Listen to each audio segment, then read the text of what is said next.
que el juez cambie la determinación tomada inicialmente, de que adicione un punto nuevo al interior de esa providencia emanada, o de que modifique la decisión que tomó inicialmente. Esos son los fines del recurso. ¿Cuáles son las formalidades de ese recurso? De que debe interponerse y sustentarse. ¿Qué es sustentar el recurso? Es expresar las razones que te llevaron a interponer ese recurso frente a determinado auto. Dicha sustentación se puede realizar de forma verbal, inmediatamente se pronuncia el auto, o de ser pronunciado por fuera de audiencia, el recurso se debe interponer por escrito, siempre, dentro de los 3 días siguientes a la notificación del auto Interpuesto en término y sustentado, se va a correr traslado a la contraparte para que se manifieste al respecto.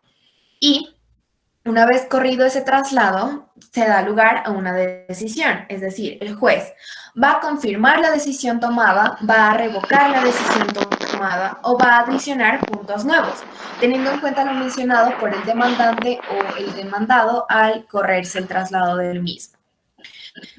Bueno, ahora sí pasemos al recurso de apelación. ¿Qué es el recurso de apelación? A diferencia del recurso de reposición, no lo va a decidir el mismo juez que tomó la decisión, sino que lo va a resolver el superior jerárquico de quien tomó esa decisión y se va a restringir a los motivos que se tuvieron en mente al interponer el recurso. La apelación va a obedecer siempre a un principio y es el siguiente: non reformatio impeius. ¿Qué quiere decir? Que no se puede reformar en perjuicio del apelante, por lo cual el superior jamás podrá hacer más gravosa la condición civil del apelante o condena disminuida a la contraparte cuando se reclamó una condena mayor. Bueno, ¿qué es lo que se busca con la apelación? De que el juez de superior jerarquía te conceda algo que el de inferior jerarquía no te está concediendo. Pero jamás el juez de superior jerarquía te va a hacer más gravosa la situación. Es decir, si el juez de inferior jerarquía te concedió la entrega de una casa, el juez de superior jerarquía no te puede decir no a la entrega de la casa. ¿Por qué? Porque tú lo que buscabas era algo beneficioso para ti. Es decir, que el juez te conceda, además de la devolución de la casa, el pago de frutos y mejoras. Entonces, el juez de superior jerarquía jamás te podrá hacer más gravosa la situación. ¿En virtud de qué? Del principio non reformatio impeius o no reformar en perjuicio del apelante. Bueno, la interposición del recurso de apelación previa a la sustentación del recurso aplica como en la reposición. Es decir, vamos a mirar si el pronunciamiento es escrito u oral, y si es oral, se debe interponer de manera inmediata en la audiencia, y si es escrita, pues dentro de los 3 días siguientes a la notificación del auto. Dicho recurso se va a poner a interponer de manera directa o en subsidio de la reposición. Entonces, interpone de reposición y en subsidio de apelación, o de manera directa apelación. Se puede presentar apelación adhesiva, que es aquel mecanismo que permite al no apelante inicial sumarse a la apelación del demandante, ampliando la opción de apelar con un uso estratégico. Por ejemplo, en la conformación de los litis consorcios es muy común que apeles de manera adhesiva a una decisión. ¿Cuáles son los efectos de ese recurso? Pueden ser efecto suspensivo, diferido o devolutivo. ¿Cuál es el efecto suspensivo? La competencia del juez de inferior jerarquía se pierde, es decir, se suspende la providencia y se deja de cumplir. ¿Por qué? Porque el competente para dirimir será el superior. En el efecto devolutivo, a diferencia del anterior, la competencia del juez de inferior jerarquía no se va a perder, es decir, sigue siendo competente para dirimir el conflicto. La providencia se va a cumplir. La providencia apelada, quiere decir, se va a cumplir. Y si el superior confirma, pues ya está cumplido. ¿Por qué? Porque nunca se dejó de cumplir. Y si se revoca, va a retrotraer la actuación y pues lo que se cumplía ya no lo será. ¿Por qué? Porque se revocó por el superior. Y finalmente tenemos el efecto diferido o efecto mixto. En este caso, la competencia se va a conservar con aquello que no tenga relación con la providencia protestada, es decir, eres competente para dirimir el proceso, pero no frente a la providencia que me están trayendo a mis manos. Eso es lo que se concede en el efecto diferido en el recurso de apelación. Pasemos ahora sí a otro recurso ordinario, que es el recurso de queja. Se encuentra regulado en el artículo 352 del Código General del Proceso. El recurso de queja va a proceder con el propósito de que sea concedida la apelación o casación debidamente interpuesta y negada sin motivo. Por tal razón, su finalidad se dirige a que se conceda, bien sea la apelación o la casación, y siempre debe ser interpuesta en subsidio del recurso de apelación. No podrás interponer recurso de queja por sí mismo, como sí podría ocurrir con la apelación, sino que siempre deberá ser recurso de reposición y en subsidio queja. ¿Quiénes son competentes para conocer del recurso de queja? Cuando se está negando la casación, cuando se niega la casación, la Sala Civil de la Corte Suprema de Justicia va a conocer de dicho recurso.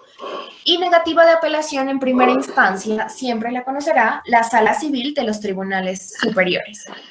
Ahora sí pasemos de los recursos ordinarios a los recursos extraordinarios. Bueno, los recursos extraordinarios también son unos medios de impugnación que para poder ser interpuestos me exigen unos motivos determinados de manera expresa en la ley. Es decir, tú no puedes interponer un recurso extraordinario por cualquier causal, sino que la ley te dice, interpones recurso de casación cuando suceda esto, interpones recurso de revisión cuando suceda esto. No es de libre determinación. Ay, no, yo voy a interponer recurso de casación. No, debe cumplirse con unos motivos determinados. El recurso de casación solo va a proceder frente a sentencias y el recurso de revisión solo se interpone frente a sentencias ejecutoriadas o que ya tengan presencia material y que sean llamadas a cumplimiento. El recurso de casación lo regula el artículo 333 del CGP y estipula el recurso de casación como un mecanismo procesal que tiene como fin la anulación total de una sentencia. Recordemos que solo procede frente a sentencias, ya que en su contenido vulnera el ordenamiento jurídico, los derechos constitucionales o el procedimiento. Estas son algunas de las causales taxativamente determinadas para interponer el recurso de casación. Bueno, ¿cuándo procede el recurso de casación? Procede contra las sentencias proferidas por los tribunales superiores en segunda instancia, las dictadas en todos los procesos declarativos. Aquí mencionamos de manera taxativa algunas de las causales establecidas en el CGP para interponer casación. ¿Cuáles son ellas? Violación directa de una norma jurídica sustancial, violación indirecta de la misma ley, de que no está la sentencia en consonancia con los hechos y pretensiones de la demanda, o de que contiene la sentencia decisiones que hacen más gravosa la situación del apelante único. Recordemos que la apelación, en virtud del principio mencionado anteriormente, no reformar en perjuicio del apelante, pues jamás podrá hacerse más gravosa la situación, entonces podrás interponer en casación cuando se haya hecho más gravosa tu situación. Y el recurso de revisión es aquel medio de impugnación extraordinario que procede únicamente contra sentencias ejecutoriadas y también se caracteriza porque procede por causales taxativas, no es abierto, y no podrá alegarse una causal distinta a la establecida en el CGP. Bueno, el 355 precisamente del CGP nos establece cuáles son las causales de dicho recurso. Haberse encontrado después de pronunciada la sentencia documentos que habrían variado la decisión contenida en ella y que el recurrente no pudo aportarlos al proceso por fuerza mayor o caso fortuito. Por ejemplo, estás intentando demostrar que eres hijo de determinada persona, registrado al nacer y no puedes demostrar ese lazo consanguíneo con la persona, pues habrá caso mayor, fuerza mayor o caso fortuito, y por lo cual podrás aportar la sentencia no tuvo en cuenta ello y podrás interponer un recurso de revisión frente a la decisión tomada. Cuando por haberse declarado falsos por la justicia penal documentos que fueron decisivos para la sentencia recurrida, falsedades documentarias básicamente, o por haberse basado la sentencia en declaraciones de personas que fueron condenadas por falso testimonio. Pues la sentencia de falso testimonio tuvo que haberse dado de manera posterior a la sentencia emanada por la justicia civil. Aquí unas preguntas, vamos a saltarlas porque todavía nos queda bastante temática. Vamos a iniciar el análisis de los procesos. Vamos a empezar por los procesos declarativos, vamos a seguir con procesos declarativos especiales Y vamos a finalizar con procesos ejecutivos y procesos liquidatorios. Bueno, empecemos con procesos declarativos, que son de dos tipos. Bueno, ¿qué son primero los procesos declarativos? Son aquel instrumento a partir del cual el demandante busca que el juez declare la existencia de un derecho o situación jurídica. Recordemos, tienes una pretensión declarativa, incertidumbre frente al derecho, inicia siempre proceso declarativo. Puede ser de dos tipos, puede ser proceso verbal sumario o puede ser proceso verbal. También tenemos procesos verbales especiales, que los vamos a analizar. ¿Cuáles son los procesos verbales sumarios? Se establecen en el artículo 390 del CGP. Los procesos verbales sumarios tratan asuntos de mínima cuantía y aquellos expresamente señalados en dicha disposición. Así, controversias sobre propiedad horizontal derivadas de las obligaciones de los propietarios respecto de los bienes de dominio particular y de los conflictos entre propietarios y administradores, controversia respecto al ejercicio de la patria potestad, los de reposición, cancelación y reivindicación de títulos valores, los de lanzamiento por ocupación de hecho de predios rurales, los de peticiones de incremento, disminución y exoneración de cuota alimentaria también se llevarán a través de un proceso verbal sumario. Y tenemos aquí las características de dicho proceso. Primero, de que la demanda se puede presentar verbalmente, de que no se requiere abogado para presentar la demanda, porque recordemos, son procesos de mínima cuantía y en los procesos de mínima cuantía puedes actuar por ti mismo. La demanda puede ser contestada verbalmente y sin apoderado, es decir, tanto como puedes presentar la demanda de manera verbal, puedes contestarla de manera verbal.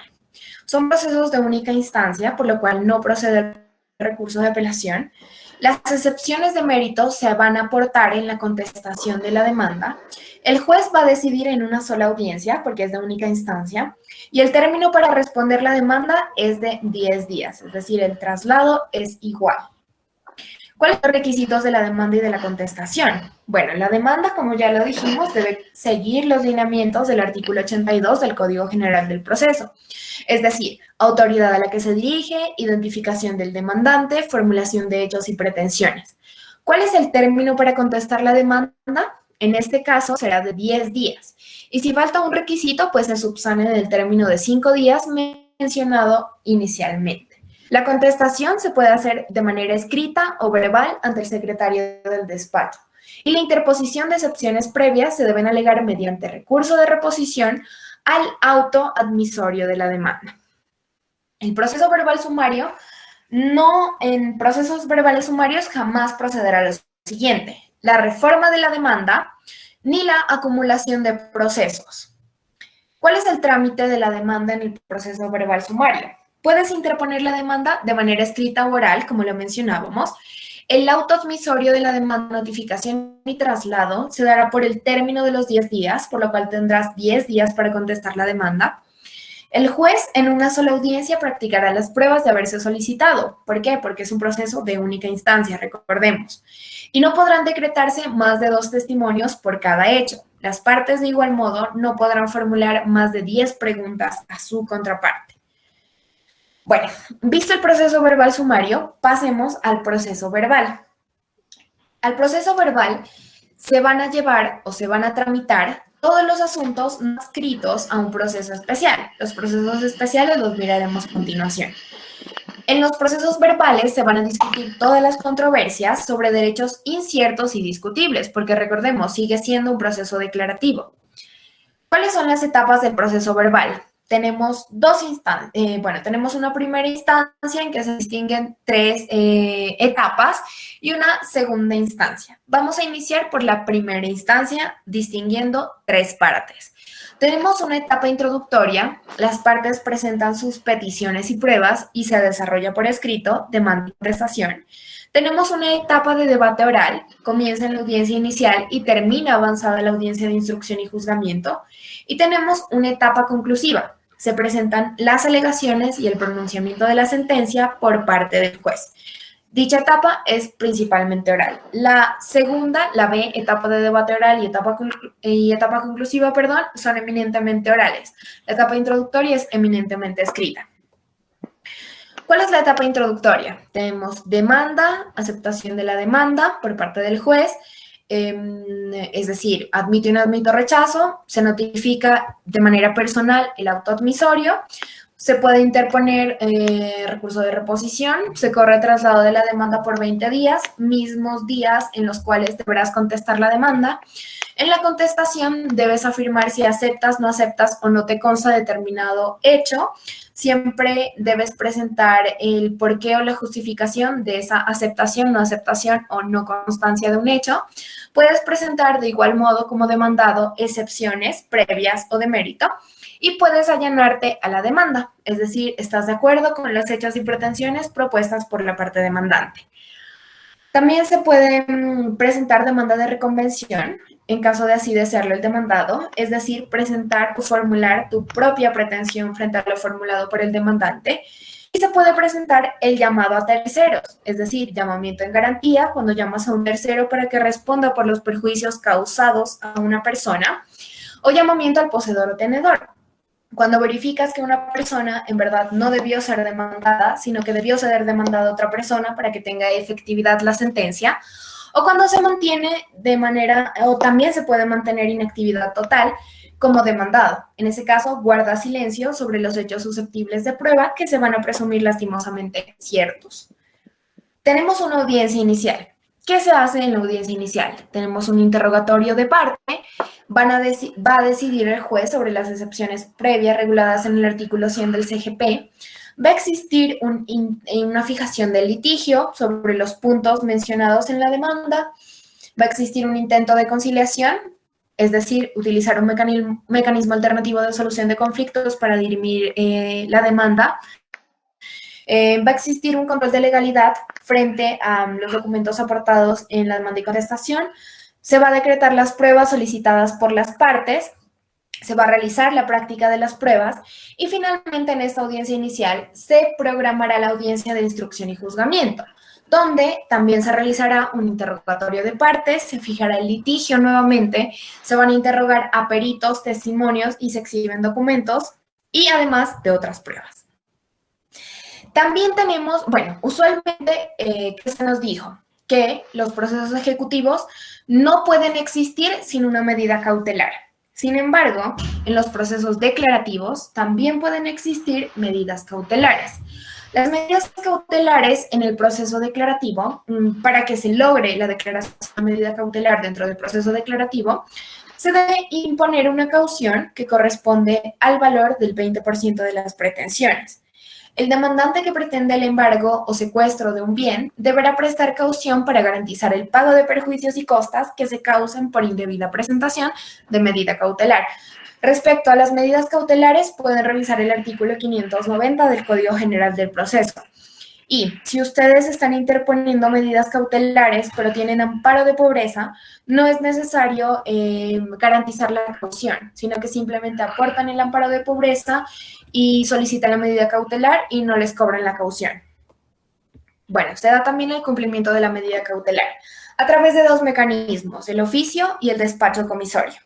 ¿Qué es el oficio? Es aquella comunicación de autoridad a autoridad, de juez a cualquier autoridad pública o privada, autoridad de registro o quien cumpla función de representación. Un ejemplo de medida cautelar, la inscripción de la demanda en un bien inmueble. Entonces, pues, libra oficio el juez para que Instrumentos Públicos registre la demanda. Y despacho comisorio, encargo de autoridad a un inferior jerárquico o equivalente. Un ejemplo, secuestro de bienes. Ahora sí pasemos a los procesos verbales especiales. Vamos a analizar los siguientes. Hay dos procesos adicionales, pero corresponden al ámbito de familia, de derecho de familia. Entonces, pues no los vamos a tratar. Vamos a tratar los procesos verbales especiales pues meramente civiles. Tenemos la resolución de la compra-venta, la declaración de pertenencia, las servidumbres, procesos de servidumbres, posesorios, entrega de la cosa por el tradente al adquirente, la rendición provocada y espontánea de cuentas del derecho societario, el pago por consignación, la impugnación de actos de asambleas, juntas directivas o de socios, también del derecho societario, la declaración de bienes vacantes o mostrencos y la restitución de inmueble arrendado. los procesos verbales especiales que vamos a analizar. Adicionalmente, el matrimonio, por ejemplo, pero son del derecho de familia y pues no los vamos a tocar. Iniciemos por el de la resolución de la compraventa. Bueno, en principio, para no mencionarlo en cada uno, todos estos procesos deben seguir lo establecido en el artículo 82 del Código General del Proceso. Absolutamente todos, para poder ser admitidos. Ahora sí, teniendo ello en claro, vamos a mirar cada uno. Tenemos la resolución de la compraventa. Se establece en el artículo 374 del Código General del Proceso. Consiste en dejar sin efectos el contrato. Un contrato implica la extinción del mismo, por lo cual se hace inoponible. Debe ser un incumplimiento esencial, es decir, por ejemplo, el no pago de lo compravendido. Y el juez va a dictar sentencia que declare extinguida la obligación que dio origen al proceso. La demanda debe reunir los requisitos del artículo 82, lo que mencionábamos, y el contrato donde se manifieste la existencia de pacto comisorio o pacto de retroventa. Este proceso verbal especial solo va a operar para los contratos donde se manifieste la existencia de este tipo de pactos. Vamos a analizar cada uno de ellos. ¿Qué es el pacto comisorio? Es aquel acuerdo de voluntades mediante el cual las partes pactan que no pagándose el precio en el tiempo convenido, se va a resolver el contrato de venta. O sea, si no me pagas el 10 de junio de 2021, resolvemos el contrato, por ejemplo. Y el pacto de retracto es aquel acuerdo de los contratantes encaminado a la mejora del precio del bien. Si una vez perfeccionada la venta, se presenta una persona que mejore el precio, el contrato se resuelve.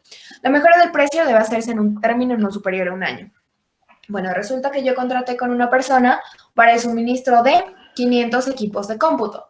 Resulta que en los 6 meses siguientes a realizar la contratación con dicha persona, llega un tercero quien me ofrece por los 500 computadores una suma superior a la inicialmente pactada. Y como en el contrato pactamos, valga la redundancia, pacto de retracto, pues podré resolver ese contrato y venderle a ese tercero que me ofrece un mejor precio. Básicamente es eso. Bueno, pasemos ahora sí al proceso verbal especial de declaración de pertenencia. En este caso, se busca que una persona adquiera el dominio de un bien en virtud de la prescripción adquisitiva de dominio o usucapión y sea de 5 o 10 años, es decir, sea ordinaria o extraordinaria. ¿Quiénes pueden adelantar el proceso verbal especial de declaración de pertenencia? Todas las personas que pretendan haber adquirido un bien inmueble por prescripción, los acreedores que pueden hacer valer la prescripción adquisitiva, inclusive si el deudor renuncia a ella. Un ejemplo, resulta que tengo un acreedor quien no es propietario de ninguna vivienda, pero tengo entendido de que vive hace 20 años en un inmueble que no es de su propiedad, ejerce actos de señor y dueño, etcétera. Se comporta como tal frente a terceros y con todo lo que está haciendo, adecuaciones y demás. Entonces, dicha persona no tiene ningún interés en ser declarado como propietario porque pues sabe que tiene muchas acreencias que no ha cumplido. Entonces, pues no inicia el proceso de declaración de pertenencia. Pero perfectamente su acreedor puede hacer efectivo, es decir, iniciar el proceso de declaración de pertenencia para que dicho deudor se declare propietario de la vivienda y luego pueda perseguir ese bien a través de una medida cautelar y pueda reconocerse el crédito no pagado. De igual modo, puede adelantar el proceso de declaración de pertenencia el comunero materialmente el bien por el término de la prescripción. Miren que es algo muy usual. Por ejemplo, en el barrio obrero, pues un ciudadano tiene de hecho 5 hermanos. Su padre falleció hace un año y él vive solo en el inmueble que dejó su padre. Los demás hermanos viven en otro lugar. Entonces, él perfectamente puede adquirir esa vivienda a través del proceso de declaración de pertenencia para que pues le adjudiquen la totalidad del inmueble y los demás herederos no sean llamados a adquirir ese bien, la cuota parte que les correspondería por ley.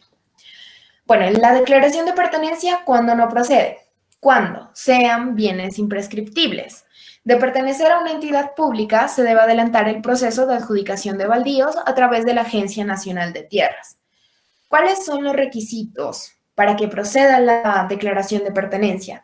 De que cumple lo establecido en el artículo 82 del CGP, de que exista un certificado de instrumentos públicos del inmueble y de que se realice un emplazamiento, pero no es el emplazamiento, la notificación por emplazamiento, sino un emplazamiento especial. ¿Cómo se realiza? Este emplazamiento de la declaración de pertenencia se realiza a través de una valla que debe poner el demandante en el lugar más visible del predio en litigio, es decir, en la parte frontal de la vivienda, con una dimensión de 1 metro cuadrado y con la siguiente información: denominación del juzgado que adelanta el proceso, nombre del demandante y del demandado, número de radicado del proceso, indicación de que trata de un proceso de pertenencia y emplazamiento a quienes crean tener derechos sobre ese inmueble para que comparezcan al juzgado. ¿Cuáles son los efectos de esa sentencia de declaración de pertenencia? Tiene efectos erga omnes, es decir, frente a todas las personas, y nadie podrá demandar la pertenencia del bien sino por hechos posteriores a la sentencia. Entonces, si hay otra persona que dice ser poseedor de ese bien y es anterior al inicio de ese proceso de declaración de pertenencia, pues ya no podrá hacer absolutamente nada. Únicamente podrán hacer efectiva la acción posterior a la sentencia que haya declarado una persona propietaria en virtud del proceso verbal especial de declaración de pertenencia. Listo. Ahora pasemos a otro proceso verbal especial, que es el de constitución de servidumbres. Entonces, las servidumbres, ya lo mirábamos en la clase de bienes, que es un derecho real porque se establece en inmuebles, en bienes básicamente, y deben ser entendidas como la carga impuesta sobre una propiedad en beneficio de un tercero. Ejemplos claros y clásicos: la servidumbre eléctrica o la servidumbre de paso, la servidumbre de tránsito, la servidumbre de suministro de agua, etc. Sean vecinos o el Estado. En la demanda de servidumbre se va a citar a las personas que tengan derechos reales sobre el predio dominante y sirviente, así como también debe acompañarse a la demanda del dictamen pericial que justifique la necesidad de constitución o modificación de dicha servidumbre. Bueno, pasemos ahora sí a los procesos verbales especiales posesorios. La acción posesoria permite que una persona pueda intentar recuperar la posesión perdida de un inmueble del que no es dueño, sino simplemente poseedor. Un ejemplo de ello es lo que sucede con los barrios de invasión. Bueno, resulta que Magnolia vivió 20 años en un barrio de en una casa ubicada en un barrio de invasión. Ella no era propietaria de la casa, no era propietaria de absolutamente nada, simplemente era poseedora porque tuvo ánimo de señor y dueño por un término superior a los 10 años. Resulta que hace 2 años decidió salir del inmueble buscando una mejor vida en un nuevo departamento y dejó abandonada la casa.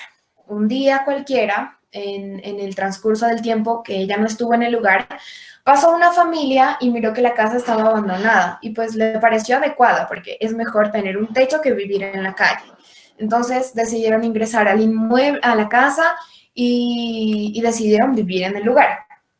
Entonces, resulta que en el año siguiente, Magnolia decide regresar al barrio de invasión porque lastimosamente tuvo mala suerte en el nuevo departamento y pues prefiere regresar a tener un techo encima de su cabeza que vivir en la calle. Entonces, pues regresa al barrio de invasión y busca entre las calles hasta que encuentra la casa, pero se da cuenta que en el interior de la casa habita una familia y le parece extraño.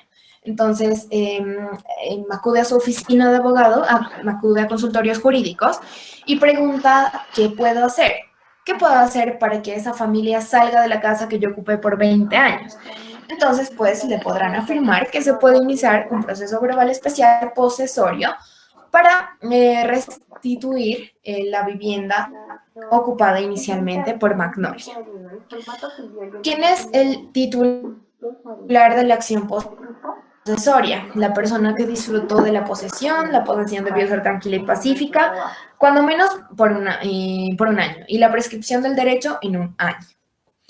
¿Quién es competente para asumir el proceso posesorio? Según el artículo 18 del CGP, son competentes los jueces civiles del lugar donde se encuentra ubicado el bien objeto de la demanda. Bueno, si el barrio de invasión se localiza en Pasto, pues será en Pasto. Si es en Palmira, etc. Pasemos a otro proceso especial, que es el de la entrega de la cosa por el tradente al adquirente. Es un proceso verbal especial que se inicia cuando, a pesar de inscribirse el título, la entrega del bien no se ha verificado. En dicho momento, el adquirente puede elevar su reclamación. Bueno, recordemos, cuando eres propietario en Colombia, título y modo. Modo, tradición, entrega material de la cosa, inscripción en entonces, en este caso, el bien. ¿Qué puedes hacer? Iniciar un proceso verbal especial de entrega de la cosa por el tradente al adquirente. La nota debe reunir, como las demás, los requisitos del artículo 82. De igual modo, debes anexar el título, contrato de compraventa, que da cuenta de la obligación de entregar el bien y de que ya es exigible, por ejemplo, de que el plazo se ha cumplido o de que la condición se ha verificado. En este punto recordemos la clasificación de las obligaciones. Obligaciones sujetas a plazo y sujetas a condición. Y adicional a ello, una copia de la escritura pública. La pretensión es declarativa. ¿Por qué? Porque es un proceso verbal especial. Se busca la realización de un derecho a favor del adquirente. Se pide al juez que ordene la entrega material del bien por parte del tradente y también puede reclamarse los perjuicios por la no entrega oportuna. La sentencia va a resolver lo pedido por las partes y dispone la viabilidad o no de la entrega del bien solicitada por el adquirente. Pasemos a otro proceso verbal especial, que es el de rendición provocada y espontánea de cuentas. Es una acción civil y se pretende obligar a una parte o negocio a que rinda cuentas sobre la gestión y beneficio del contrato o negocio convenido. Por ejemplo, cuando se llama a un representante legal para que rinda cuentas de la gestión llevada a cabo por la sociedad, porque ya ha transcurrido un año, se debe celebrar la asamblea ordinaria de los primeros 3 meses del año y pues no se ha hecho. Entonces, por favor, ríndeme cuentas porque soy socio, soy accionista y necesito saber qué está ocurriendo con la empresa, cómo están mis utilidades, etcétera. Entonces, puedo llamar a ese representante legal para que me rinda cuentas. La rendición provocada de cuentas como proceso declarativo consiste en solicitar al juez que defina cuánto es lo que debe quien está obligado a rendir cuentas. El demandante deberá estimar en la demanda bajo juramento lo que se le adeude o considere deber.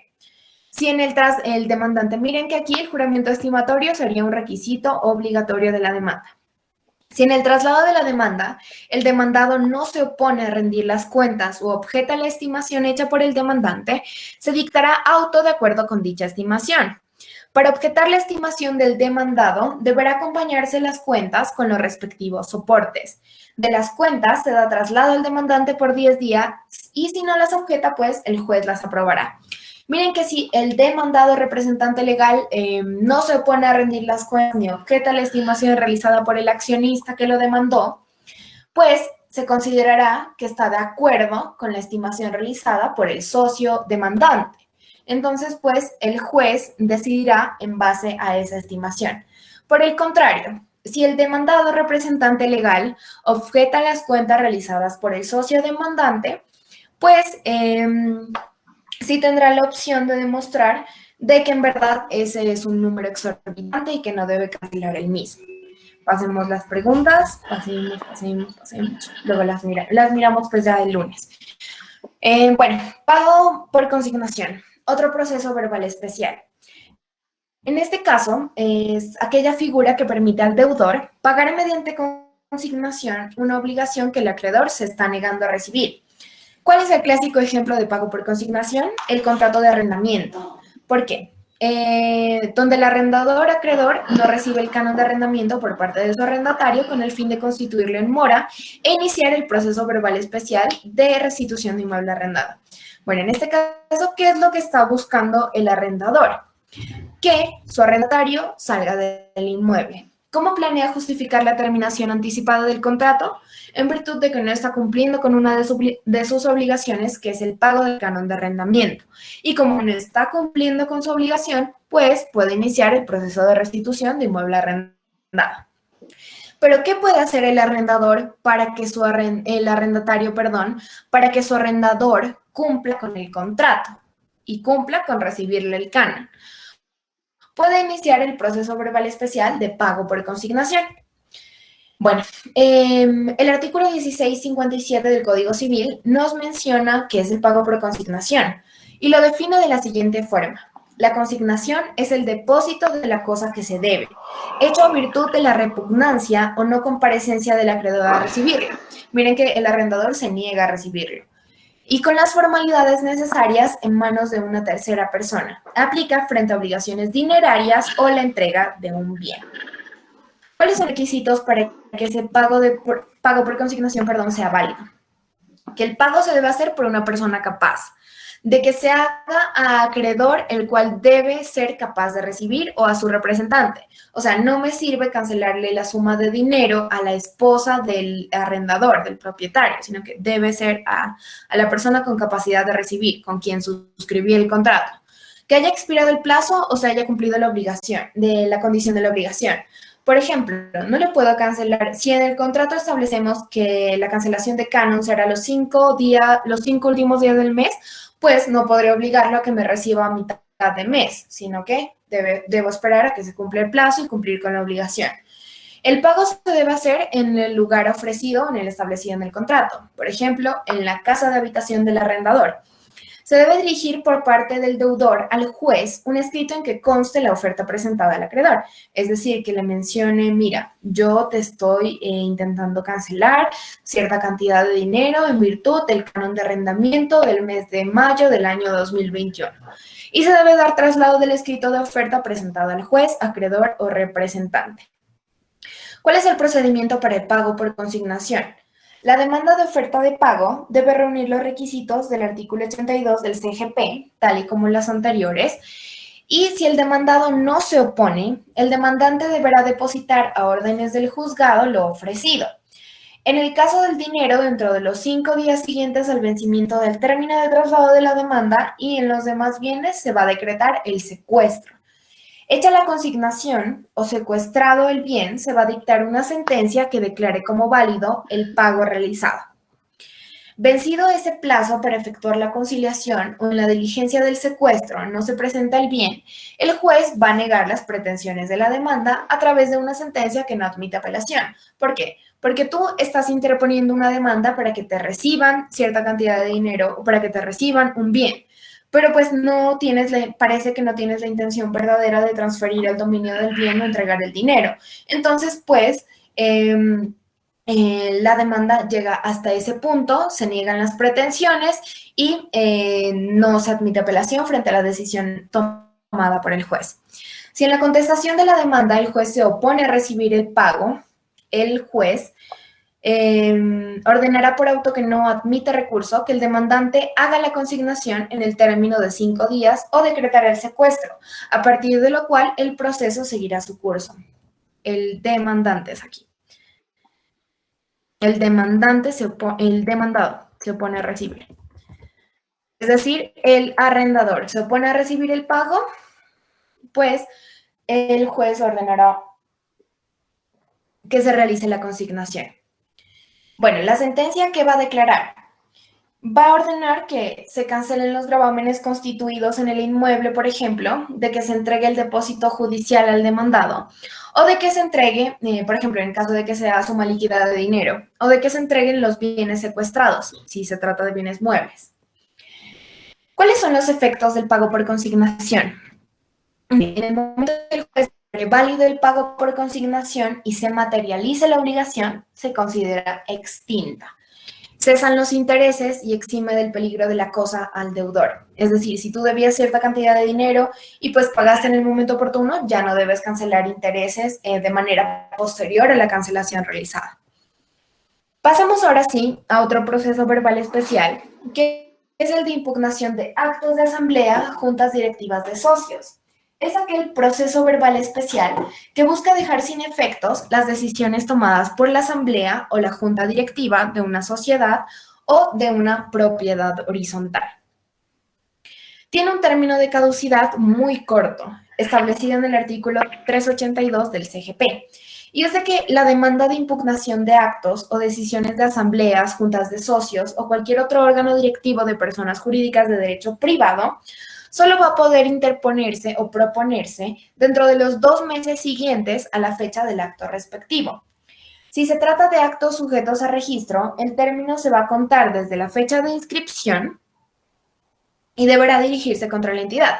Por ejemplo, hay sociedades en que de manera obligatoria hay algunos actos que se deben inscribir de manera obligatoria en Cámara de Comercio.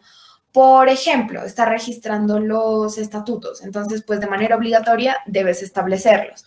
O un acto en que se transformó la sociedad, por ejemplo, o de que un acto de la asamblea, emanado de la asamblea, en que se ordena la no liquidación de acreencias por este periodo. Entonces, pues, liquidación ¿cómo llamarlo? De beneficios a los socios. Entonces, pues, se debe registrar, etcétera. Entonces, puedes empezar a contar el término de los 2 meses desde que se realice el registro.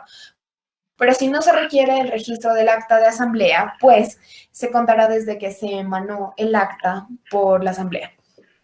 ¿Cuáles son las pretensiones de la demanda?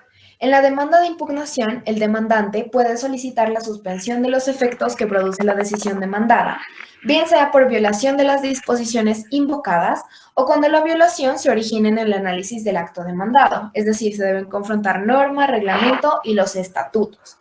¿Cuáles son las causales para impugnar un acta de la asamblea? De que el acta es contraria a la ley o de que el acta es contraria al reglamento que maneja la organización privada. Por ejemplo, en el reglamento se estableció que siempre se debían liquidar beneficios en favor de los socios. Y pues en un acta emanada de asamblea ordinaria se determinó que para el periodo para el periodo fiscal 2020 no se iban a liquidar beneficios. Entonces, pues está contrariando el reglamento y por lo tanto puedes ejercer esta acción.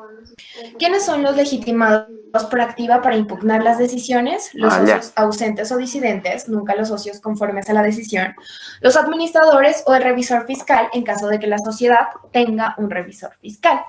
Por ejemplo, en la SA es obligatorio siempre el revisor fiscal. Bueno, pasemos ahora sí a otro proceso verbal especial, que es el de declaración de bienes vacantes o mostrencos. Este proceso se dirige a la adjudicación de un bien mueble o inmueble sin dueño aparente, es decir, no sabemos quién es el propietario de determinado bien. Se regula en el artículo 383 del Código General del Proceso. ¿Cuáles son los bienes vacantes o mostrencos? ¿Cuál es la diferencia entre ellos? Bueno, se refiere a los bienes muebles o inmuebles que no tienen un dueño o no se tiene conocimiento del mismo. Pueden ser bienes vacantes, aquellos inmuebles sin dueño conocido. Un ejemplo, casas, terrenos, construcciones. Y bienes monstrencos son aquellos muebles sin un dueño conocido. Ejemplo, automóvil, televisor, libros, nevera. ¿Cuáles son las semejanzas entre bienes vacantes o monstrencos? Que ambos son sin dueño conocido. Es decir, no sabemos quién es el propietario. Pero serán bienes vacantes únicamente los inmuebles. En tanto, los bienes monstrencos siempre serán muebles. ¿Quién se encuentra legitimado en la causa por activa para iniciar la acción? Únicamente lo podrá iniciar el proceso de declaración de bienes vacantes o monstrencos el Instituto Colombiano de Bienestar Familiar, y ello siguiendo lo establecido en el artículo 707 del Código Civil. El demandado, es decir, el legitimado en la causa por pasiva, será el titular aparente de los derechos sobre el mueble o inmueble, porque recordemos, no tiene dueño conocido. Tratando de los últimos, será quien detente la titularidad de los derechos reales principales de acuerdo con el certificado de instrumentos públicos. De lo contrario, la demanda debe ser dirigida contra persona indeterminada porque pues no conocemos quién es el dueño del inmueble o mueble. ¿Quién será competente para conocer de la declaración de bienes vacantes o monstrencos? Será competente el juez civil del circuito del lugar donde se ubiquen dichos bienes, sean bienes muebles, donde se encuentran en ese momento, y si son inmuebles, pues de donde se encuentran localizados, quienes van a conocer en primera instancia de dichos procesos. ¿Cuáles son los requisitos de la demanda? Los generales del artículo 82 Y adicional a ello, el certificado de instrumentos públicos en que consten las personas titulares de los derechos reales principales sujetos a registro, pues en caso de que se encuentre dicha información, porque pues no tenemos el dueño conocido. A los emplazados se les va a designar un curador ad litem para que lo represente y el juez debe practicar personalmente la inspección judicial sobre el bien, sobre el inmueble, para verificar los hechos relacionados en la demanda, es decir, verificar que verdaderamente no tiene un dueño, de que se encuentra desocupado, de que está vacante, de que está vacío. En el auto admisible, una vez se cumpla con los requisitos enunciados en el artículo 82, se va a decretar la admisión. En dicho auto se debe emplazar a las personas que puedan alegar sus derechos sobre el bien y de igual modo se debe inscribir la demanda en el folio de matrícula de los inmuebles. Si los bienes no son sujetos a registro, se va a disponer su embargo y secuestro. ¿Cuál es la procedencia para declarar la vacancia de un inmueble? La declaración de vacancia requiere obligatoriamente que el inmueble sea rural y de que salió legalmente del patrimonio de la nación y no le pertenece, y por tal razón se trata como un bien privado.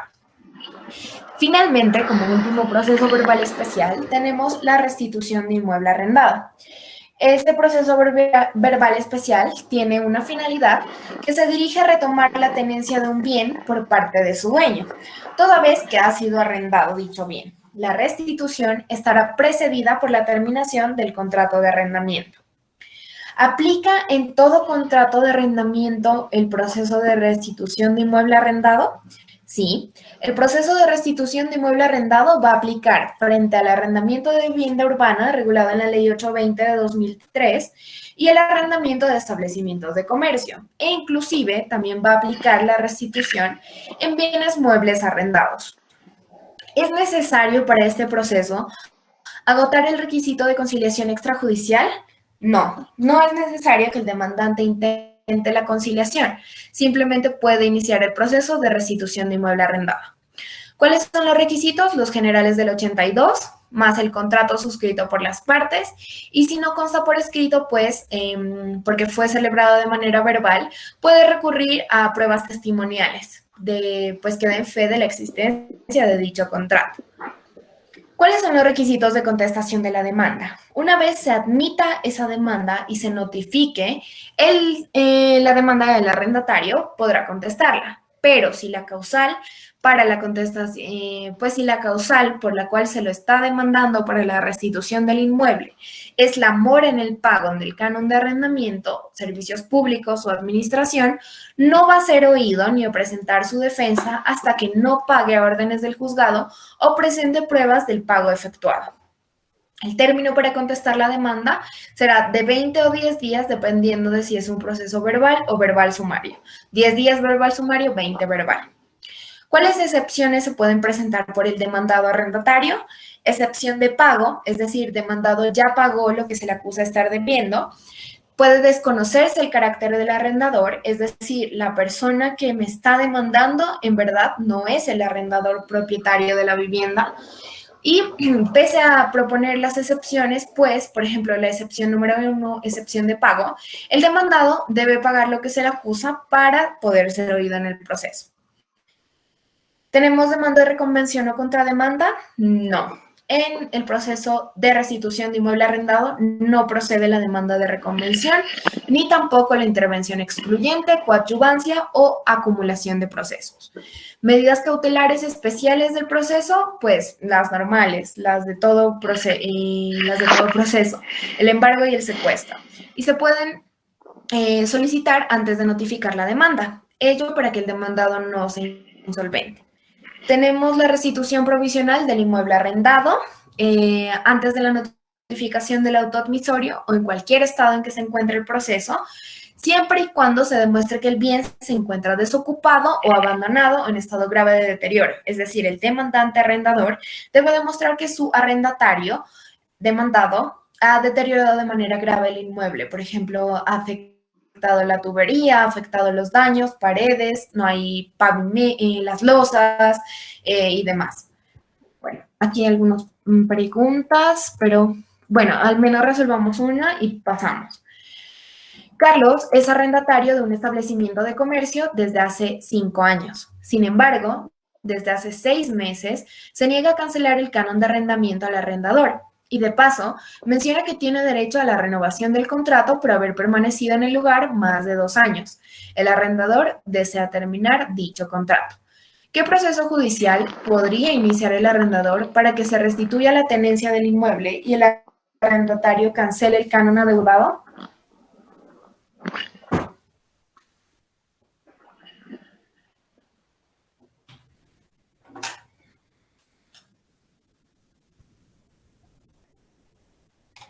Restitución de inmueble arrendado. Sí. El proceso verbal especial de restitución de inmueble arrendado. Listo. Ahora sí, pasemos a los procesos ejecutivos. Bueno, el proceso ejecutivo es aquel con el que se busca cobrar judicialmente una obligación contenida en un título ejecutivo. ¿Cuáles son los requisitos del título ejecutivo? Obligación clara, expresa y exigible proveniente del deudor. En este caso, a diferencia de los procesos declarativos, existe certeza frente a la existencia de la obligación. Dicho proceso sirve para que el juez ordene el pago o el cumplimiento de la misma. Es decir, en este caso va a librar el juez mandamiento ejecutivo.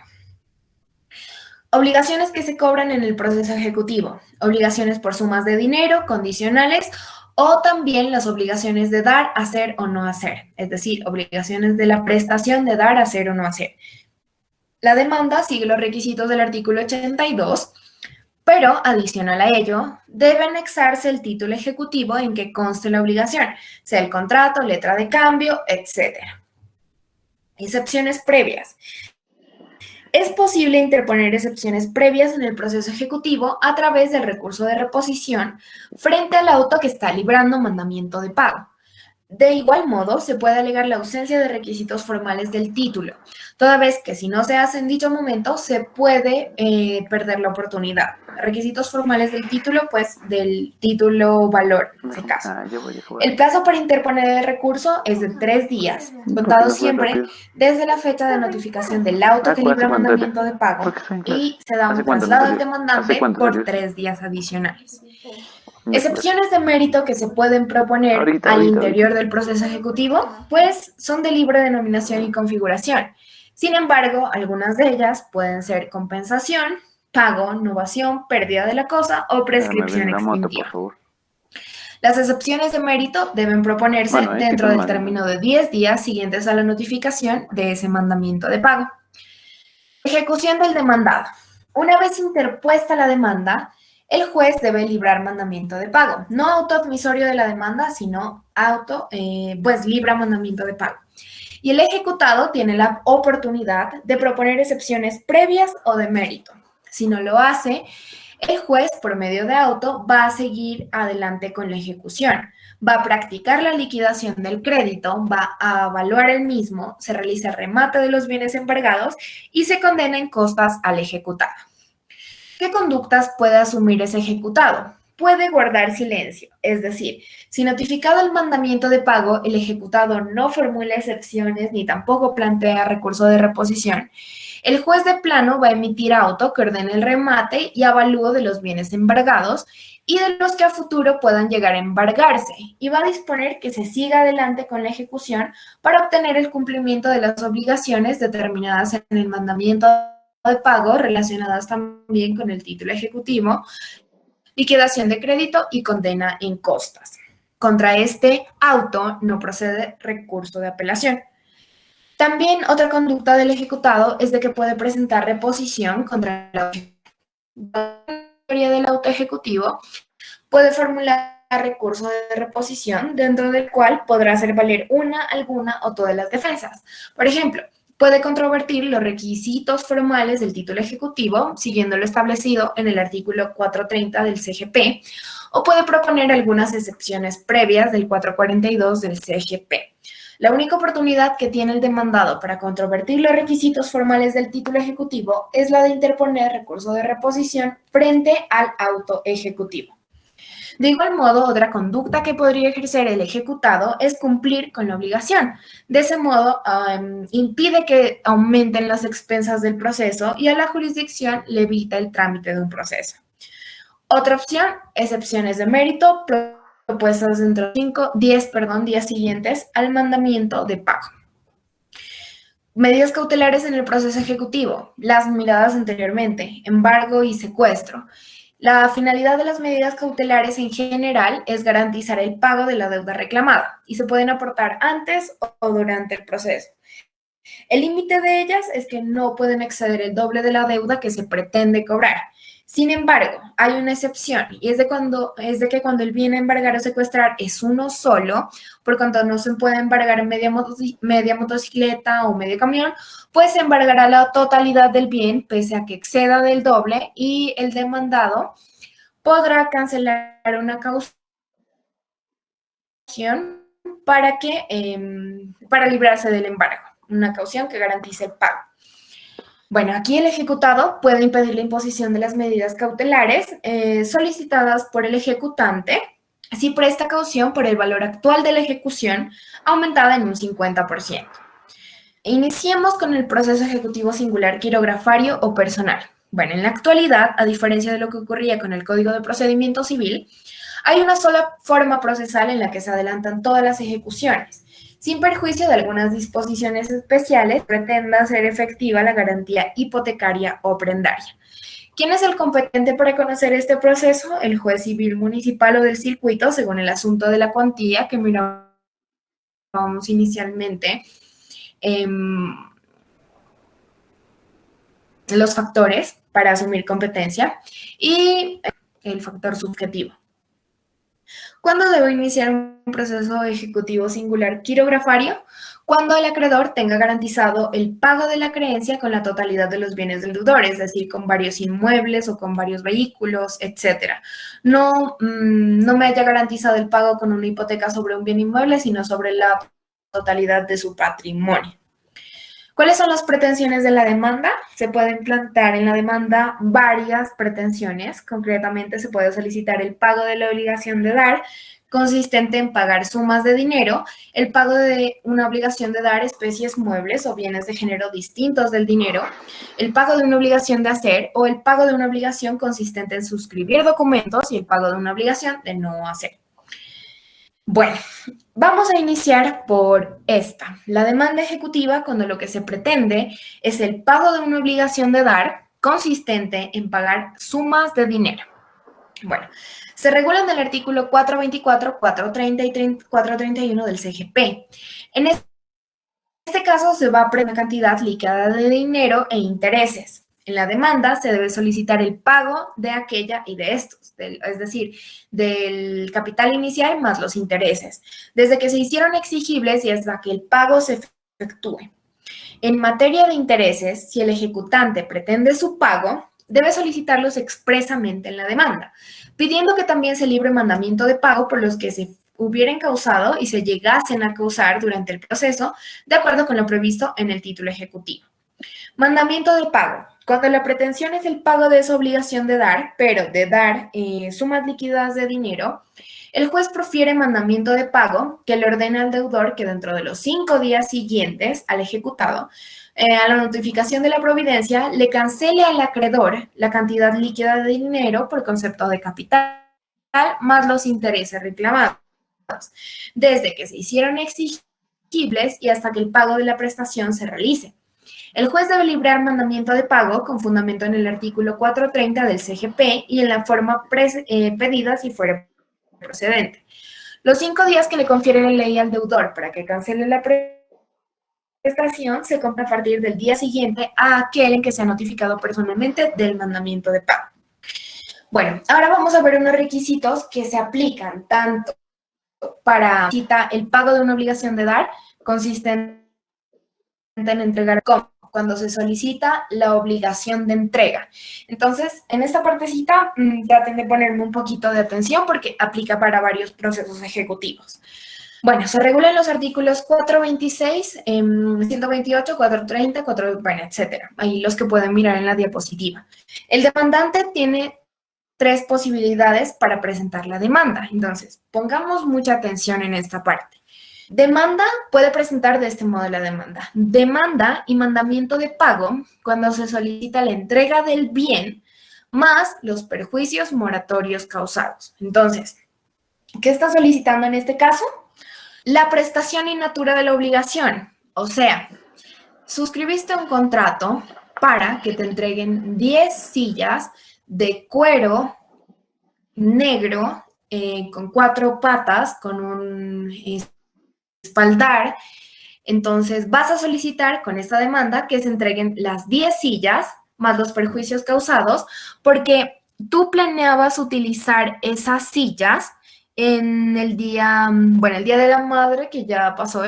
Entonces, digamos que vas a utilizar esas sillas para tu restaurante que iba a tener una apertura y garantizar unas buenas ventas en el Día de la Madre. Resulta que te incumplieron la obligación. O sea, no te entregaron las 10 sillas de cuero para celebrar el Día de la Madre el 9, sino que pues aún no te las han entregado. Entonces, pues te generaron una serie de perjuicios porque tú ya tenías en mente el uso de esas sillas para realizar esa actividad de recibir comensales en el Día de la Madre. ¿Qué estás solicitando en este caso? Que se cumpla con la prestación in natura. O sea, estás solicitando que te entreguen el bien más los perjuicios por no haberlos entregado a tiempo a esas sillas. Miremos, esa es la opción más, ¿cómo decirlo? La opción menos adecuada para solicitar al interior de una demanda. Ya miraremos por qué. La segunda opción es de que vas a interponer demanda y mandamiento de pago cuando el ejecutante solicita los perjuicios compensatorios en reemplazo de la entrega de la cosa. Miren que en este caso ya no me interesan las sillas, o sea, ya pasó el Día de la Madre y ya no quiero esas sillas. ¿Qué me interesa? De que me canceles el valor original pactado por esas sillas, más la compensación por el daño generado. Es decir, cancela el valor de las sillas más el daño que me has generado porque no pude realizar ventas en ese día. Miren que en esta opción ya no me interesa la prestación in natura, ya no me interesan las sillas, ya me da lo mismo, ya pues ya pasó la fecha y ya no me interesa porque tengo unas sillas nuevas, ya adquirí sillas a otro proveedor, entonces pues ya no me cumplas, ya mejor entrégame el dinero y compensa los perjuicios causados. Esa es la segunda opción. Y la tercera opción es de que se solicita, es la mejor opción entre todas. En este caso, solicitas demanda y mandamiento de pago cuando el ejecutante solicita como pretensión principal la entrega del bien más los perjuicios causados. O sea, pese a que pasó el Día de la Madre, a mí me siguen interesando las sillas porque son muy buenas, son de cuero y pues por algo te contraté. Entonces, cúmpleme, entrégame las 10 sillas. Pero cancélame los perjuicios causados porque yo no pude abrir el Día de la Madre. Entonces abrí hoy. Entonces, pues, me generaste unos perjuicios. Cancélalos más entrega de sillas. Esa sería la prestación in natura. O sea, ¿qué solicitas como pretensión principal? Prestación in natura. Y en subsidio, es decir, si no me cumples con la pretensión principal, pues al menos reconóceme los perjuicios compensatorios. Regrésame el dinero que pagué por las sillas más los daños generados por no habérmelas entregado en el tiempo convenido. Eso es básicamente lo que solicitas. Vamos a analizar la primera opción, la prestación in natura. Demanda y mandamiento de pago cuando se solicita la entrega del bien más los perjuicios moratorios causados. Prestación in natura. Miren, en la demanda se solicita la ejecución de la prestación in natura. Es decir, que al demandante se le entregue el bien mueble y que además se le paguen los perjuicios moratorios causados desde que la obligación se hizo exigible y hasta que la entrega se realice. El demandante solicitará los perjuicios moratorios previstos por las partes en el título que sirve de base a la ejecución, en el contrato de compraventa. Y si hubiera guardado silencio al respecto, entonces los va a estimar bajo la gravedad de juramento, en cuyo caso se convertirá en un requisito obligatorio de la demanda. El juez, en el mandamiento de pago, le ordenará al demandado que entregue el bien al demandante en el lugar que se haya indicado en el título. para lo cual va a señalar un plazo prudencial que se computará a partir de la ejecutoria de la orden de pago y además le ordenará que pague los perjuicios moratorios. ¿Qué eventos pueden ocurrir en la diligencia de entrega del bien? Que el demandante reciba los bienes a entera satisfacción, en cuyo caso el juez va a declarar cumplida la obligación de entrega, pero va a continuar con el pago de los perjuicios moratorios. Segunda opción, que el demandante no comparezca a la diligencia de entrega de los bienes o se niegue a recibirlos sin formular objeción a ellos. En ese caso, el juez va a nombrar a un secuestre a quien le va a entregar los bienes y va a declarar extinguida la obligación. ¿Por qué? Pues porque el demandante no compareció o objetó, o se negó a recibirlos, pero no formuló por qué, no dijo por qué. En ese caso, pues el juez nombra a un secuestre, le entrega los bienes y se declara extinguida la obligación y solo continuaría el proceso por el cobro de los perjuicios. También puede ocurrir que el demandante comparezca a la diligencia de entrega de los bienes, pero se niega a recibirlos porque objeta su calidad o naturaleza. En este caso, el juez va a decidir inmediatamente si se encuentra en sus manos hacerlo y si declara no probada la objeción, es decir, le da la razón al deudor, el juez declara cumplida la obligación de entrega y la ejecución continúa por el pago de los perjuicios moratorios.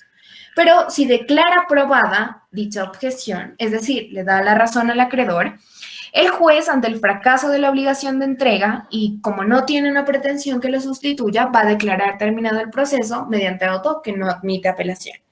De igual modo, otro evento que puede ocurrir en la diligencia de entrega es de que comparezcan con los bienes, pero no en la cantidad ordenada. Es decir, si el demandante le solicita al juez autorizar la entrega, se van a entregar mediante auto que no tiene recurso y se declara terminada la ejecución. Pero si el demandante hubiese solicitado en subsidio compensatorios y se hubieran ordenado, realizada la entrega parcial de bienes, seguirá el proceso para obtener el pago de dichos perjuicios. Bueno, demanda y mandamiento de pago cuando se solicitan perjuicios compensatorios en reemplazo de la entrega de la cosa. Miren que en este caso ya no me interesa la prestación in natura, entrega de las 10 sillas, sino que simplemente cancela el dinero originalmente transado o originalmente acordado, más los perjuicios generados. En este caso, pues, el juez solo librará mandamiento respecto a los perjuicios efectivamente generados económicamente. Y también tenemos cuando se solicita en la demanda y en el mandamiento de pago se concede la entrega del bien más los perjuicios causados y en subsidio los perjuicios compensatorios. Entonces, ¿qué va a hacer el demandado? Va a entregar, ¿qué puede hacer? Entregar el bien, entregar las 10 sillas, más cancelar los perjuicios causados, pero si él, por ejemplo, ya no produce ese tipo de artefactos, ese tipo de bienes muebles, pues podrá cancelar los perjuicios compensatorios. Te dan otra opción. Demanda ejecutiva, bueno, pasemos a otra. Ya miramos la obligación de dar, ahora pasemos a la obligación de hacer. En este caso se presenta cuando la prestación que se pretende es la ejecución de un hecho. El demandante va a contar con 3 opciones, que son las anteriores, básicamente.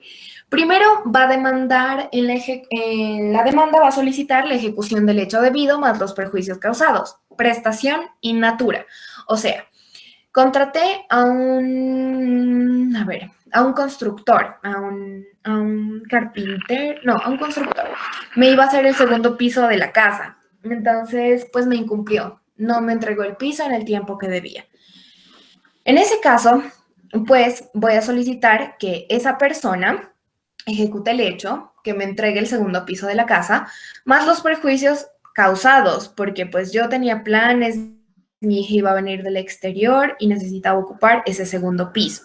Entonces, pues, como me has incumplido, cancélame los perjuicios, pero me sigue interesando de que realices el segundo piso de mi inmueble. Eso es básicamente. De igual modo, se puede solicitar demanda y mandamiento de pago cuando se solicita el pago de perjuicios compensatorios. En este caso, ya no me interesa que realices el segundo piso de mi casa porque yo contraté a un nuevo maestro de obra y él me realizó esa adecuación. ¿Qué solicito? Que me pagues el dinero que inicialmente te he cancelado, más los perjuicios generados hasta el momento. Ya no me interesa tu servicio. Y en la tercera opción, puedes presentar demanda y mandamiento de pago en la ejecución de la obligación de hacer cuando se solicita de forma principal el cumplimiento de la prestación in natura, más los perjuicios moratorios y en subsidio el pago de los perjuicios compensatorios. Básicamente, ¿qué es lo que se hace? O sea, cúmpleme. Lo que yo quiero es el segundo piso. Entonces, por favor, construye el segundo piso. Pero si no lo cumples y tampoco me pagas los perjuicios, pues al menos reconóceme la suma de dinero cancelada hasta el momento, más los perjuicios generados a mí. Bueno, en la demanda ejecutiva, cuando se solicita la ejecución de un hecho debido más los perjuicios causados, es decir, la opción 1, la prestación in natura. Todavía deseo que realices que construyas el segundo piso de mi casa. En este caso, el juez va a ordenar al deudor que ejecute el hecho debido, o sea, realiza el segundo piso de la casa. Para ello, el juez va a otorgar un plazo prudencial, o sea, no van a ser 2 días ni 3 días, no, te doy un mes para que construyas el segundo piso. Ello va a depender, pues, de la naturaleza de la labor o el trabajo para ejecutar. No es lo mismo hacer una silla que construir un segundo piso. En dicho mandamiento, también va a disponer que se paguen los perjuicios moratorios. Ese plazo prudencial empezará a correr después de que se haya notificado al ejecutado el mandamiento de pago. O sea, el mes se va a empezar a contar desde que se notifique el mandamiento ejecutivo. Y vencido el plazo para que se ejecute el hecho, el juez va a señalar hora de entrega, a las que va a citar a las partes, ejecutante y ejecutado, para verificar si se cumplió o no el hecho debido. Eso es básicamente lo que se hace en la primera opción, prestación in natura. Cuando se solicita el cumplimiento de el pago de los perjuicios moratorios, ¿qué se va a hacer? El ejecutante solicita los perjuicios compensatorios previstos en el título y si no lo hubiese hecho, pues los puede estimar bajo la gravedad de juramento. En este caso, simplemente se va a perseguir la ejecución de la suma de dinero, nada más. Ya no les interesa que elabore el segundo piso, sino que cancele el dinero.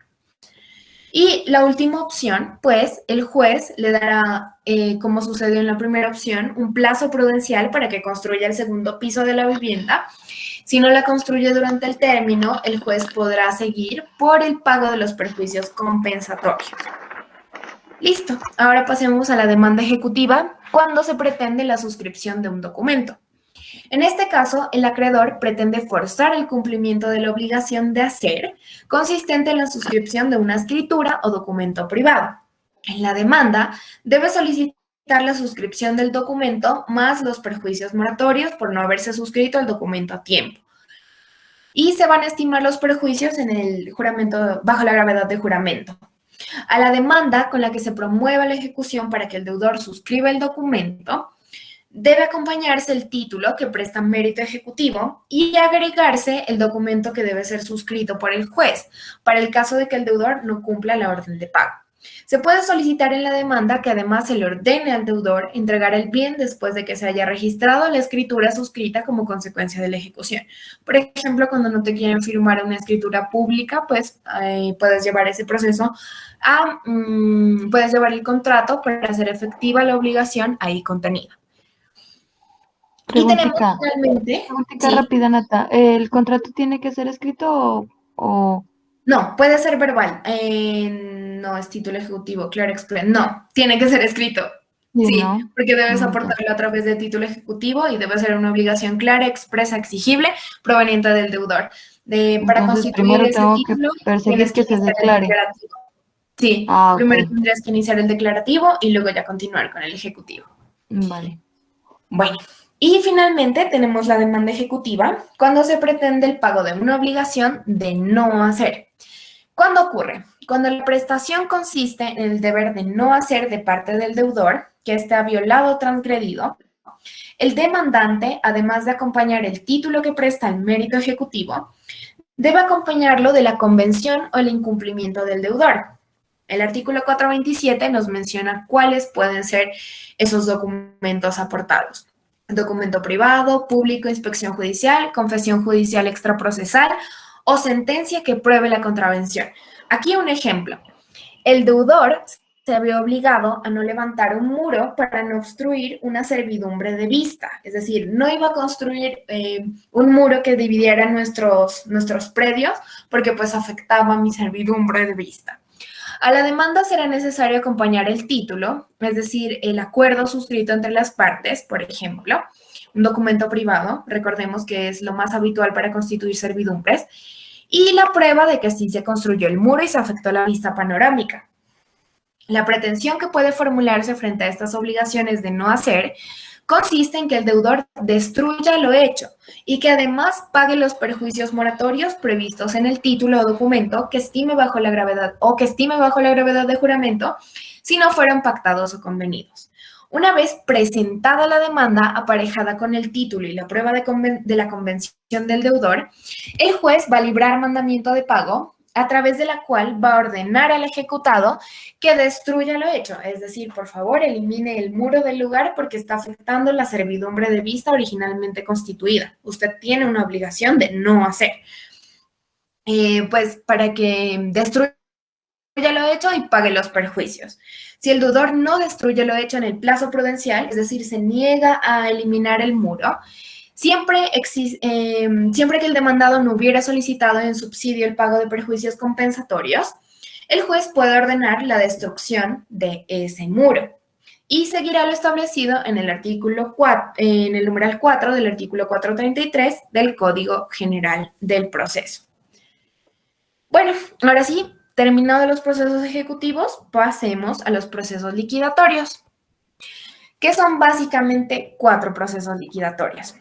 El Código General estipula el proceso de sucesión, el de insolvencia de personas naturales no comerciantes y el de la liquidación de sociedades conyugales sin muerte de los cónyuges y la disolución de las sociedades. Entonces, pues vamos a revisarlos como muy rápidamente porque son analizados en otras materias. Por ejemplo, la disolución de sociedades en sociedades y la de sucesiones. Entonces, vamos a revisarlas muy rápidamente.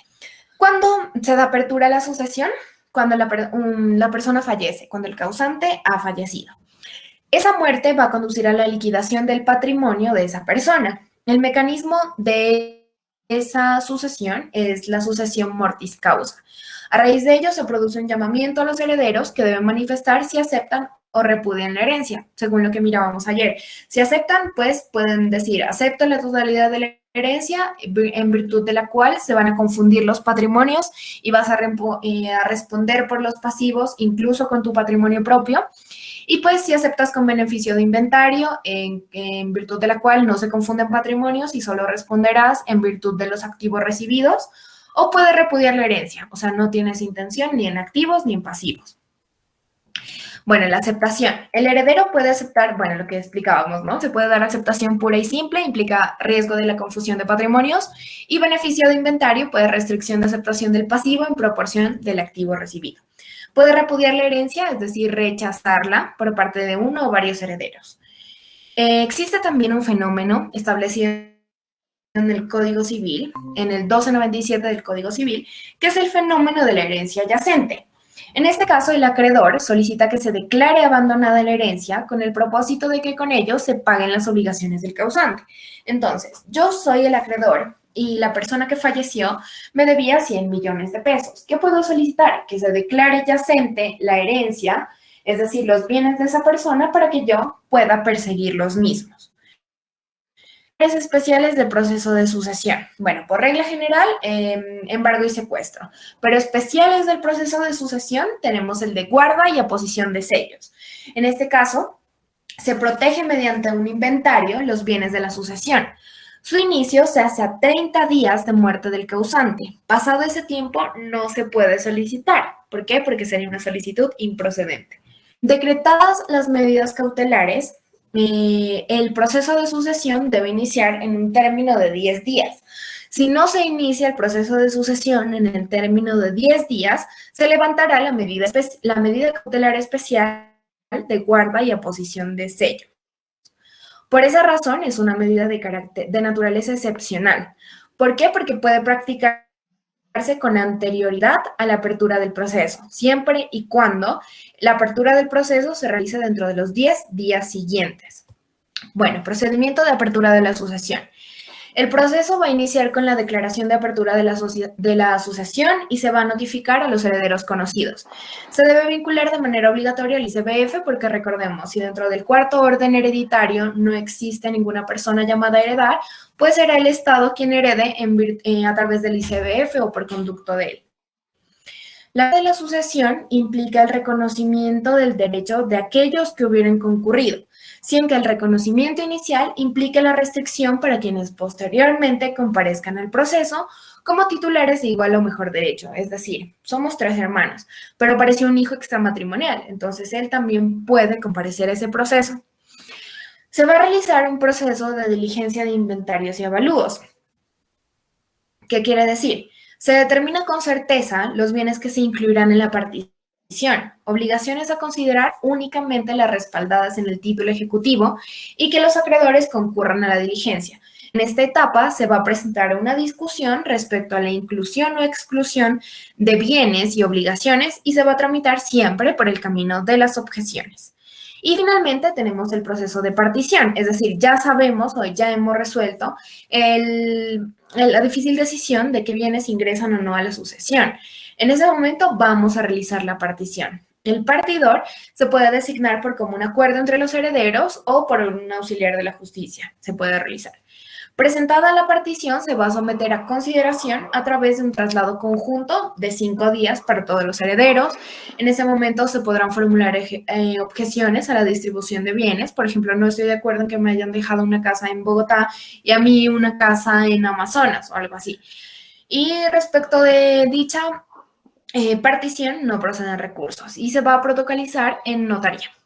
Bueno, ahora sí pasemos a la insolvencia en persona natural no comerciante. Este proceso se origina en el Código General del Proceso y debe cumplir con estos requisitos para poder iniciarse. Incumplimiento de 2 o más obligaciones por parte de un mismo deudor, 2 o más personas naturales o jurídicas como acreedoras y cesación de pagos mayor a 90 días. ¿Dónde se puede adelantar el procedimiento? En los centros de conciliación avalados por el Ministerio de Justicia y Derecho y en las notarías del domicilio del deudor. En Pasto lo están llevando a cabo la Notaría Cuarta y la Cámara de Comercio. ¿Cuánto dura el procedimiento? Dura 60 días contados a partir de la aceptación de la solicitud y podrá ser prorrogado por 30 días más, lo cual quiere decir por 90 días máximo, y a solicitud del deudor y cualquiera de los acreedores incluidos en dicha relación definitiva. ¿Cuál es la final del de ese procedimiento? Que se logre un acuerdo de reestructuración de pasivos, pero si no es posible, pero frente a la imposibilidad del incumplimiento de esos pasivos, pues se debe liquidar el patrimonio del deudor. Bueno, pasemos ahora sí al procedimiento de liquidación de la sociedad conyugal cuando los cónyuges se encuentran con vida. Cualquiera de los cónyuges puede promover dicho proceso. Y se puede disolver a través de se puede disolver a través de sentencia judicial la relación que mantenían esos cónyuges. Y de haberse terminado o disuelto esa relación, el juez que la profirió puede llevar a cabo de igual modo el proceso de liquidación de la sociedad conyugal. Recordemos, se debe terminar inicialmente el vínculo matrimonial y posteriormente se debe liquidar la sociedad conyugal. Igual que sucede en los compañeros permanentes. Primero se termina la unión marital de hecho, posteriormente se liquida la sociedad patrimonial. ¿Qué contiene la demanda? La relación de activos y pasivos que hayan tenido durante el término de convivencia. El juez va a correr traslado por el término de 10 días al otro cónyuge o compañero permanente mediante un auto. Dentro de los 30 días siguientes a la ejecutoria de la sentencia que causó la ejecución. Y debe notificarse de manera personal. El demandado solo va a promover las excepciones de los numerales 1, 4, 5, 6 y 8 del artículo 100 del Código General del Proceso. Puede adelantarse ante el juez civil o de familia municipal y ante las notarías. Y finalmente tenemos la disolución de las sociedades. En este caso, ¿qué es la disolución? Es aquel momento en el cual se suspende el desarrollo de la actividad de una sociedad comercial e inicia el proceso para terminar la operación. O sea, ya no va dirigida a cumplir con el objeto social, sino que simplemente se dirige a terminar su vida jurídica. ¿Cuáles son las causales de disolución de la sociedad? El vencimiento del término de duración de la sociedad, cuando así lo hayan establecido las partes, los socios o accionistas, y por la decisión de los socios antes de vencerse el término de la duración.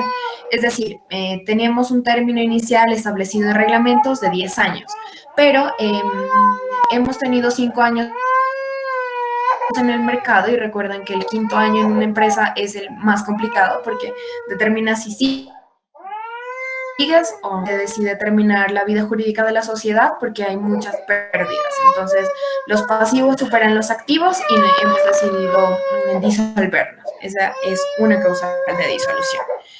Y una vez realizada la disolución de la sociedad, ya procederemos con la liquidación de la misma, a partir de la cual se liquida todo el patrimonio, se pagan pasivos terceros, por ejemplo, los compromisos que haya tenido con otras sociedades.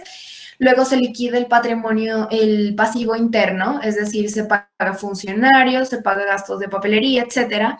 Y lo que quede, el remanente, se divide entre los socios o accionistas, que serían como las últimas acreencias que recibe de la sociedad. Ello ya entraría en la parte de liquidación de la sociedad. Y listo. Eso sería todo por hoy. Sería el final de Derecho Procesal Civil. Espero que les haya quedado claro. Igual el lunes pues hacemos el examen a las